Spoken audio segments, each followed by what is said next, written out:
Welcome to Politico Show on Lions Wire. Today, our guest is renowned political scientist and analyst Ilya Levkov. Ilya, welcome to the show. Thank you for inviting me. Ilya, there are a lot of news coming out from Israel and news that are related to Israel, and there are a number of red hot topics to be discussed. Hopefully, you can shed light on those. I'll just let you talk. Fire off. Right. And the moment you see I'm going somewhere where you don't want me to go, you can interrupt me or ask me a question. Absolutely. Oh, my name is Ilya Levkov. My brief background in order for you to comprehend what kind of an accent I have. It's, of course, a cosmopolitan. I left Russia, Vilna, actually, not Russia. I never lived in Russia. At age of 13, moved to Israel, completed my the eighth grade, then the high school agriculture, then the university, which I studied on two faculties, but major finally in political science. And that was Jerusalem University, correct? Yes. In Jerusalem, yep. Yeah. It's called Hebrew University. In Hebrew it's called the University Ivrit, etc. Was planning. This was '66. I started my master degree, graduate school, and then came the war, 6-day war. Then I applied for several universities in the United States to continue my graduate schools. Was accepted in 3, one of them Columbia, Wisconsin, and Brandeis. Brandeis gave me tuition. So, of course, I jumped, not having a penny in my pocket, on a cargo ship, and which was free, though I had to pay taxes. Long story, next time. And spent there primarily with Walter LaCure and Goldhagen, if you know names. Second year, I listened primarily classes at Harvard with Adam Ulin, the most prominent American expert on Soviet foreign policy. And then I was accepted at Columbia for faculty fellowship with everything. So I spent there for about 2.5 years, and then I went to Berlin to write my dissertation. About Germany, actually acceding to power of the Social Democratic Party, but I will not bore you with this. Then I worked variety, this was academic, and then I had for about 10 years practical participation in American politics, and this was at the beginning 70s. It was for Israeli consulate, then was I was the chief political analyst for National Conference on Soviet Jewry.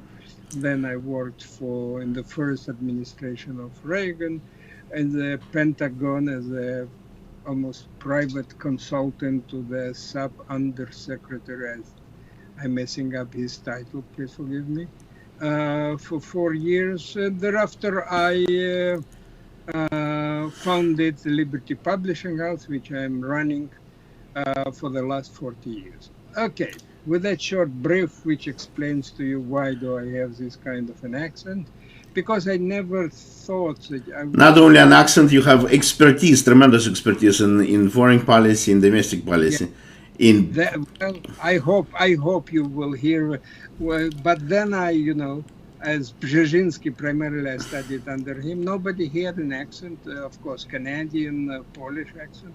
And I know that in the United States, people indeed, they listen what is being spoken and not precisely so long as they understand the syntaxes and my pronunciation. And speaking of the accent, you do speak Hebrew, Russian, German, and English, and also Yiddish. Well, yes. There's nobody to speak Yiddish about, and my Yiddish became, after my German year and a half, a little bit verdeutscht, but therefore I tried not to, because people might feel offended. Hey, they said, you speak German, it's not Yiddish. So I I know the line, but sometimes I'm crossing this line Got it. Okay. inadvertently. So, with this in mind, it was said that happy other nations said their annals of history are boring. So nowadays, we can say for sure, the life in America is not boring. It really bumbles, unprecedented what happened this week. So I would like to start actually with no, with tidbits, not to give the entire long story in Megillah. I see one book I wanted to show you, Sure. which I was published, I don't know, 86, I think 86. Bitburg and beyond, and it's really a combination of affairs that took place during the second Reagan administration in Germany, where he found that he came to honor actually victims, but there were also a part of this cemetery settled, so-called, by the dead Nazis. So it was a huge, and I assembled material. I didn't want to sit and write, but I assembled some 700 pages sources from numerous languages, how it was viewed, perceived, misused, and of course abused. What else can you do in politics, right? So back to our issues. You see, part of the problem that took place yesterday with President Biden actually started on October 7. October 7, as you know, was a massacre in Israel, unprecedented, and it really it reminded people the fear and uncertainty of Jewish people during the Holocaust. And it was never touched Israelis, neither the Eichmann trial nor the massacre in the Olympics game in München in 72. This was because it was irrational. Irrational because they were killed, and cruelty. This was a question of unprecedented cruelty. With all my criticism of Nazis, they didn't come to this. They didn't throw kids into oven and set up the gas. It's unbelievable. This was the goal of this was not simply to kill, but to crush the entity of the Israelis and let them think, what are we actually doing in this piece of the world? So the bottom line is they didn't succeed, vice versa. The Israelis were in shock for a day and a half. The army was in shock, the intelligence, external and internal, Amman and Shabak. However, it's very interesting. On that day, and you can get the document from the White House, President Biden gave a speech at which he lengths says that there is no daylight between two of us, between Israel and United States, and he went long story. However, he finished it, said, of course, the resolution of it has to be a two-state solution. Yeah. This was unbelievable. You understand what it did to Seivar, the head of Hamas nowadays in Gaza? It really gave him enormous hope. He never expected to receive a support from two states. On that day, said the bodies were not yet buried in Israel, from the President of the United States. And this continued. I will not bore you with unnecessary detail, but because, yes, and what happened is more. This what Blinken, who had been there several times, one of his last questions from Benjamin Netanyahu was, what did he want? He wanted permission to sit with the Israeli chief of staff one-on-one. Do you comprehend that somebody, foreign minister, let's say, for State Department, comes to Russia and he says to Putin, listen, it's nice, we chatted, everything we understand, we'll see what will be, but I would like to talk to your chief of staff of the Not to Russian. you. Yeah. Can you comprehend it? Or vice versa. Biden comes to Britain or to Germany and asks to their forget about Putin. You see, this was never happened in the world. Why did it happen? It's complicated and could be boring.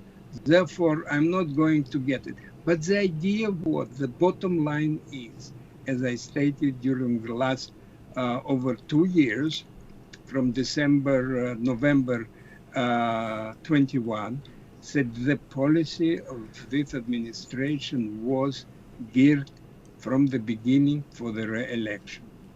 The Biden knew and could comprehend really the turmoil that will take place toward the election, and that his chances will be slimmer than those in 2020. Yeah. Now, the question is, what exactly happened on this USA Israeli access yesterday evening. So yesterday evening, I'm curious, today the 9th, we are talking about February the 8th. So yesterday, as you know, Biden was found by a special branch of Department of Justice not to be able to appear in the court because of his memory problems. Yes. memory. But yesterday was an interesting situation because he was answering to the question, and he was saying, and he could not come to pronounce a word that he could not pronounce. He said not the opponent. It was not the word opponent. It was minority, but minority would be, and he couldn't say the word Hamas. He understood that he should not raise this particular name nowadays because everybody in the United States, besides those teenagers and a little bit of academia, Yeah. which that is to support Hamas, not the Palestinian cause, the Hamas, which is extremely organization. Why is it extreme? I say in one word, because first of all, and totally, they are religious organization. Religious organization. There are two of them nowadays. This is the Hamas within the Palestinian sector. You understand?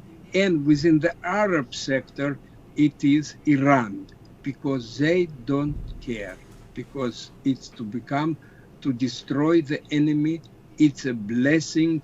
It's rewards in heaven, as you know, with all the forbidden things that are not allowed to Islamists on this earth, and more, which is known very. We know that they promise those 72 Huris every day, and every day they become new virgins. However, he can bring the Shahid who lost his life against non-believers or Jews. He can also bring to heaven, assure in heaven places for 72 of his relatives in heaven. Do you understand how easy it is to convince somebody to enter a bar, an Israeli bar, with explosive, and knowing that his life will be wonderful, and all his 72 of his relatives, Hamula, will get also in heaven, and they will live forever together. It's extreme, and of course, such a setting has no gradation, you see. It's not that you can convince, you can argue, you can bring facts, you can bring ideas. No, the system is closed. And that hate of the Hamas exceeds, though it is being admired by other organizations of other Palestinian organizations. And as we checked it in the West Bank, the majority, over 70, close to 80%, were proud that what happened on October 7 in Israel, the attack of Hamas against the several settlements, kibbutzim, which actually they were the last one who supported the two-state solution. You understand? The thing is, the population of especially Gaza is tremendously radicalized at the moment, and West Bank also, but I think to a lesser extent, if I'm not mistaken. We did see similar level of radicalization in Arab states, Gulf states before, but I think the policy of the governments of Qatar, Emirati government, and Saudis, they shifted about 15, 20 years ago towards reconciliation, at least to some extent. They chose to de-radicalize their population, at least partly. People are not as hostile towards Israel and the Middle East as they used to be in in many places. Well, as you know, Israel, this is the main point. It was changed by former President Trump. That is, the point was that no connection, and there is from 1966, as you know, it was in Africa meeting of all Arab states and Muslim states, 22 and Muslim 56. They said no negotiation, no contact, no nothing. That is, they succeeded to put the issue of Palestine in front. How did they succeed to put it? That is, without resolution of the issue of Palestine, so-called, there will be no other movement on the bilateral Israeli-Arab front. Why? Because when they set this edict into action, not recognition, not negotiation, no nothing with Israel, and all of them voted for this, this is reduced, and this became the most dominant focal in that political arena.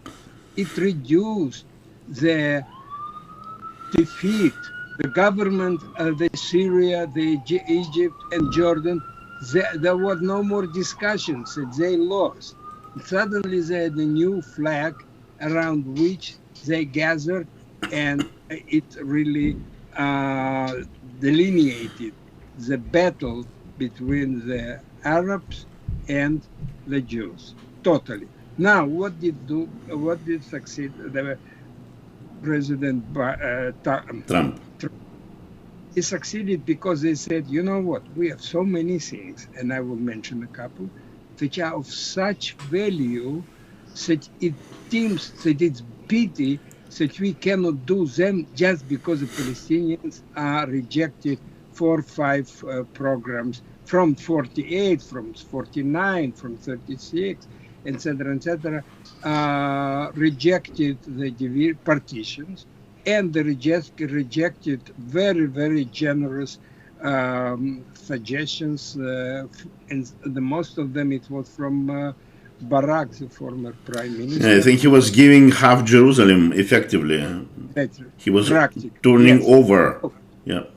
So, what Israel offered the Arab in that thing, which not a secret, it's known, and those who follow attentively, Israel created a very, very profitable triangle, i.e., Israel medical industry will make it available to the world, all the advantages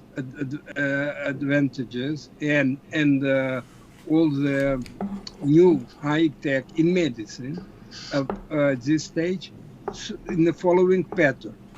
Money comes from the Emirates, science comes from Israel, production, distribution, who do you think was in charge? India.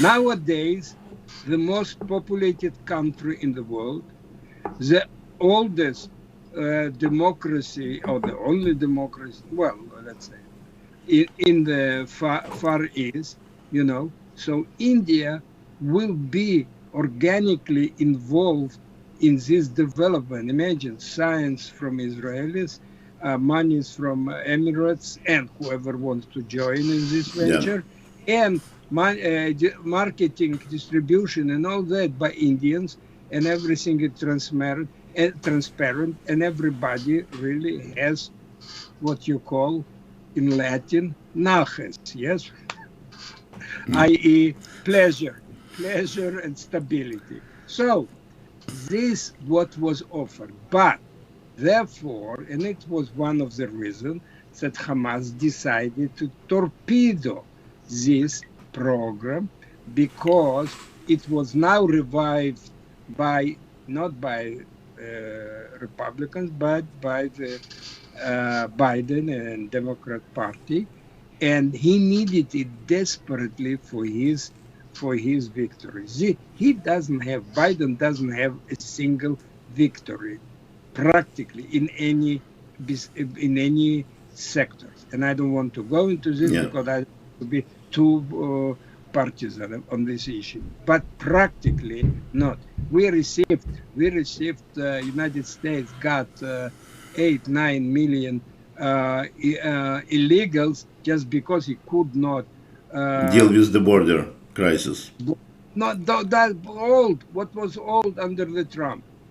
You understand? Yeah. But he cannot convince, because in his direct conversation, as we saw yesterday, and we'll come to this in a moment, he cannot really construct an idea, pronounce it in English, though it's his native tongue, and he truly not in a stage where older people Basically, have he cannot lead adequately. He cannot lead a country like U.S. well, correct. That is, he cannot have a conversation or political intercourse with leaders of other parties when his ability to communicate is that low, Impaired. Yeah. and his memory is that very low. Look at this. He is only what? Yeah, he is only 4 months older than me. Yes, I forget sometimes things because I know. I'm sorry, there is a big difference, Ilya, between I'm you not and our president. I'm not claiming that I spoke to dead leaders, as happened even yesterday. So look at this, what is happening. So let's, I don't know. We still have time. We have a little bit more time. So look, let's touch tomorrow what happened. That is, he was, in a way, it was a surprise because, as we know, Attorney General, Department of Justice was very pro Biden, but because he, in a way, gave him the job. So it's very simple. Secondly, what happened still under this special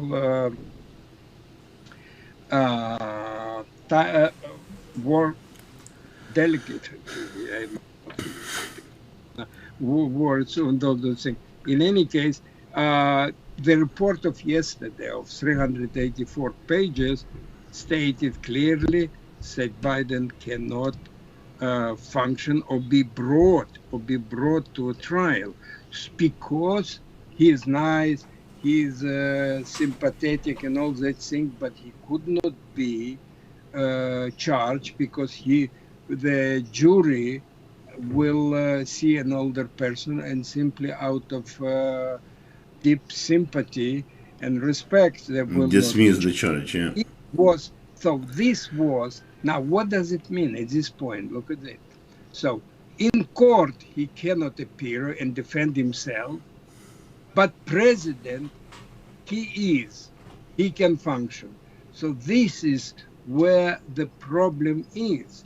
The problem, do you understand? Let me repeat again. There are two options.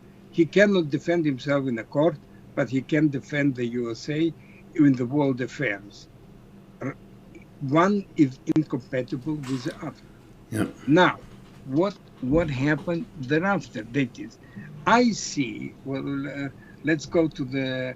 But by the way, I completely forgot something. I wanted to talk about the new structure of Israeli army next time. But I will give you one interesting factor that why Blinken thought that he could be one-on-one with the chief of staff of Israel. Do you know that in this official apartment of Prime Minister on the Balfour Street in Jerusalem, there is a special room where people talk, and it's with soundproof against eavesdropping. Yeah. Now, inside of the such rooms, like in every embassy, etc., you have a bubble. Bubble is inside though special room, hermetically, and not only hermetically, but also against any eavesdropping from outside. Mm-hmm. And do you know what they discovered recently? That the Israeli internal intelligence, Shabak, was eavesdropping on conversation of Benjamin Netanyahu. This is unprecedented because of the total approach of the Israeli army and intelligence. And the approach is summarized in two words. A, never give political leader and elected officials raw material because they will use it for their political purposes. goals. Correct. I agree with you that this could be, yes, when the prime ministers know, when the minister of defense know, or others, exactly the nitty-gritty secret of the Israeli intelligence, Aman and Shabak.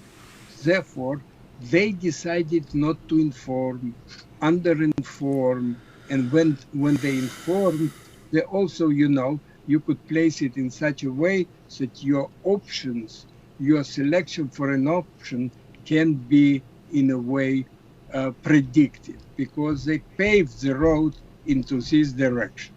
You understand? Therefore, I'll give you one sentence only. About 10 days before October, let's say a week to 10 days before October 7th, there was a meeting between the Prime Minister and Minister of Defense, and two services, as I said, Aman, external, and Shabak. And they knew they had this information, some of it, most of it, and we are now being discovered. However, Netanyahu asked them one question only.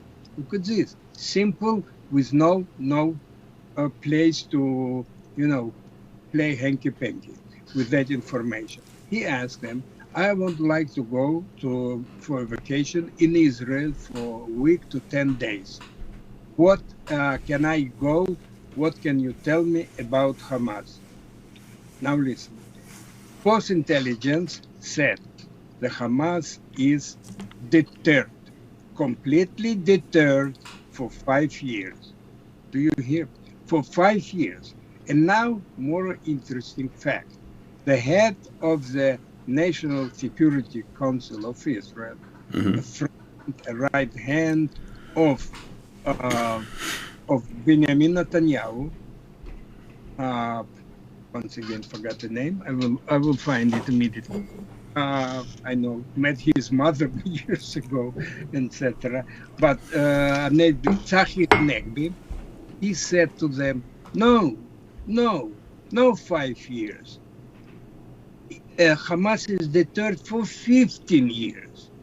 Now, please comprehend the atmosphere. Why would a person, right hand of Bibi Netanyahu, say such things? That is, he said such things not because he was an enemy of Netanyahu. He said because he was convinced from the materials that he was received from the both intelligence services. Why did he have to say 15? Who can comprehend what will be in 15 years? In the United States, in Israel, in Germany, indeed. Why? for operational purposes. Can he go for vacation for 10 days to Kinneret or not? You understand? Yeah. To Kinneret. So there was this atmosphere have to be political, Marvin, to who? Because he didn't have, he could have said, yes, I agree, for 5 years Hamas is deterred. And what do you say? In 5 days was the most terrible, horrible, unprecedented massacre of Israelis in order to break their spirit and in order to undermine the thing that Biden was concocting with Saudi Arabia and other in Oman, the state, in order to prevent this kind of collaboration. And the bottom line of this collaboration, so-called timely, it can be removed and changed the whip, the Saudi Arabia can do it, was that there will be eventually, all sides will seek the implementation of a two-state solution, which, as we know, directed only for the destruction of Israel. So, in this particular case, we have how inside the right hand of Bibi Netanyahu was misled, and Bibi himself, and he repeated sincerely, because he saw some information they gave him. This was a variation. They wanted to convince him that he will say those words and not them meaning the heads of the Israeli intelligences, that there will be for 15 years. You understand? Yeah. And they did it. They were, could say, more cautious, right? They said for 5 years that nothing will happen on that front. Yeah. Because it's a different story. We'll come back to... It's showing, I agree. It's very showing. Israeli army, etc. Now back to what happened yesterday. Look at this. Biden has a very interesting option. Nobody talks to him, but somebody sure talks. His option, in a way, to resign because of health issue. And he has now causus pacem, not belly, In belly, it's a milchama. It's a bellum. Bellum is a war. Yeah, because it's actually sarcastic war, beautiful war. Beautiful wars cannot be non-bloody war. Yeah.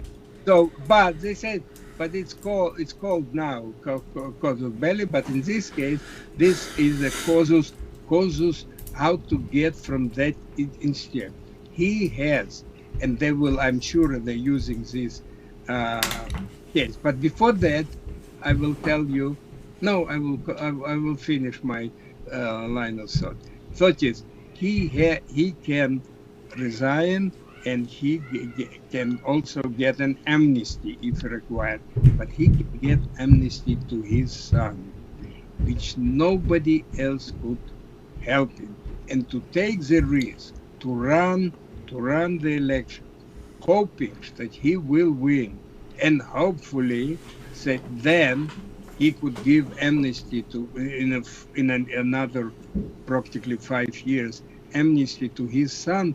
It's a very, very shaky, and I don't know how Las Vegas will take such chances, how many of them will be. So, but in general, there's one more interesting historical thing. As you remember, in the last days of Obama administration, when Trump's administration was beginning to enter the preparation, they didn't know what to do. As you know, Peter Strzok, I hope you guys read his autobiography, very, very revealing and interesting. And you remember, he said, we have insurance policy if Trump wins. Remember, that was his words were to his girlfriend. Luckily, they did it on the governmental telephone. And therefore, later on they could poke open and discover all the correspondence between him and his girlfriend. If it were private, if they used it on a private telephone, it would have been much more difficult to get it. However, so in this situation, they were saying us that what to do. Biden suggested a very original idea that practically was never used. And what do you think was this idea? The idea to use the amendment, 25th Amendment, paragraph 3, where members of the administration and other leading people will convince and say the president is not in control of his facilities. So what's interesting is that today, this day, February 9, Biden suffers from the attack of his own medicine that he was suggested to use against President Trump, who didn't start yet. You understand that he was not yet completely the dates that he enters and takes the what would be the net effect of Biden declaring himself to be unfit to rule, or unfit to run his office? Harris becomes the head of state, effectively, correct, Kamala? Well, I wouldn't go there. They don't want it. She becomes, because it's a half solution. They do something, yes, she should inherit.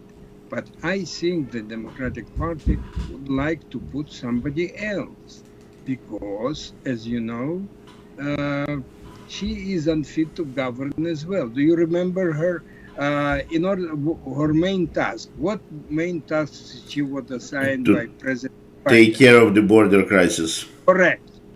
She failed miserably. And an interview that she gave, and the interviewer, main station, asked him, "Were you at the border?" She says, "No." He said, "You were not on the border. You in charge of the border." So what she said, "I was not in France either." Yes. You understand? She has a lot of goofy. She's not a good talker. It's not a question of talking. Yeah, she's unfit in principle. It's just not something she's capable, I think, of doing.